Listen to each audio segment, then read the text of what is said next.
আসসালামু আলাইকুম। Jasmine cooking হাউসে আপনাদের সবাইকে স্বাগতম। আজকে আপনাদের দেখাবো অনেক মজাদার একটি রেসিপি, সেটা হচ্ছে চিংড়ি মাছ ভুনা। আর এটা হচ্ছে আমার নানুর স্পেশাল চিংড়ি মাছ ভুনা। আমরা যখন গ্রামে বেড়াতে যাই তখন নানু আমাদের ঠিক এভাবে চিংড়ি মাছ ভুনা করে খাওয়ায়, এবং নানুর হাতের এই চিংড়ি মাছ ভুনাটা আমাদের সবারই অনেক বেশি ফেভারিট। তাই ভাবলাম আপনাদের সাথে একটু শেয়ার করি। আশা করি আপনাদের অনেক বেশি ভালো লাগবে। তো ভালো লাগলে আমাদের চ্যানেলটিকে সাবস্ক্রাইব করবেন এবং লাইক কমেন্ট শেয়ার করে আমাদের পাশে থাকবেন। তো আর কথা না বাড়াই, চলুন আমরা রেসিপিতে চলে যাই। তো প্রথমে আমরা এখানে হাফ কেজি পরিমাণ চিংড়ি মাছ নিয়ে নিয়েছি। আর এই চিংড়ি মাছগুলো আমরা ভালোভাবে কেটে ধুয়ে পরিষ্কার করে নিয়ে নিয়েছি। এখন এই চিংড়ি মাছগুলো আমরা ভেজে নেব।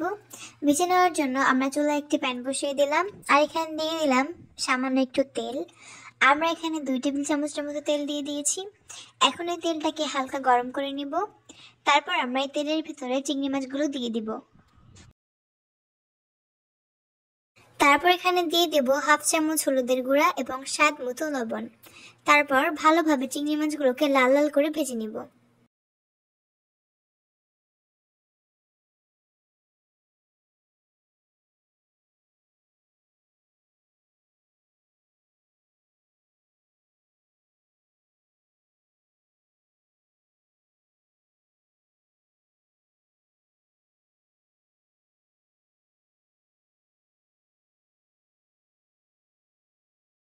আমাদের চিংড়ি মাছগুলোকে ভালোভাবে লাল লাল করে ভেজে নেওয়া শেষ। আমরা এখন এগুলোকে তুলে নিব।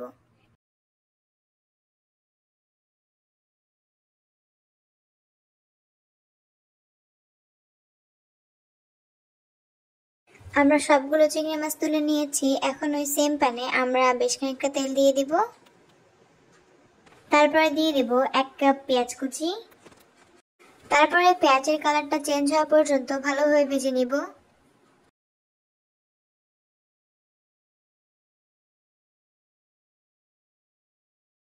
তারপর এখানে দিয়ে দেব হাফ টেবিল চামচ আদা রসুন বাটা।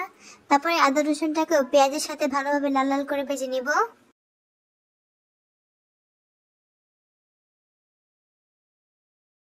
তারপর এখানে দিয়ে দেব 1 চামচের একটু কম হলুদের গুঁড়া, 1 টেবিল চামচ মরিচের গুঁড়া এবং স্বাদ মতো লবণ। তারপর এটাকে হালকা নেড়ে পানি দিয়ে দিব। তারপর এই মশলাটাকে ভালোভাবে কষিয়ে নেব।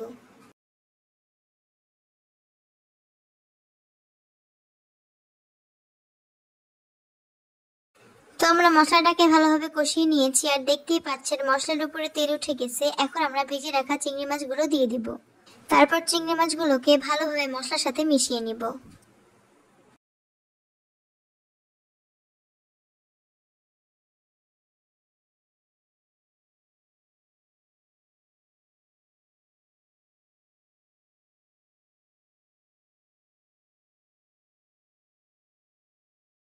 তো এখন আমরা এখানে দিয়ে দিব 1.5 কাপ পানি। পানিটা দিয়ে আমরা ভালোভাবে মিশিয়ে এটাকে ঢাকনা দিয়ে ঢেকে দিব।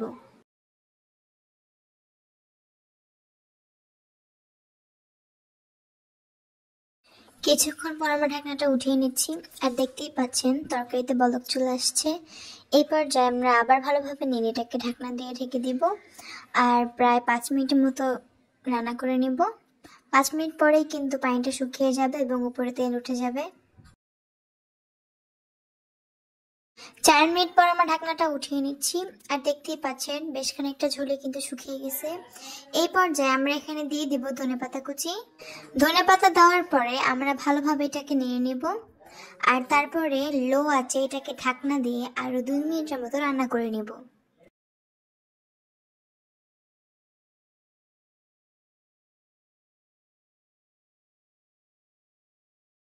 তো 2 মিনিট পর আমরা ঢাকনাটা উঠিয়ে নিচ্ছি।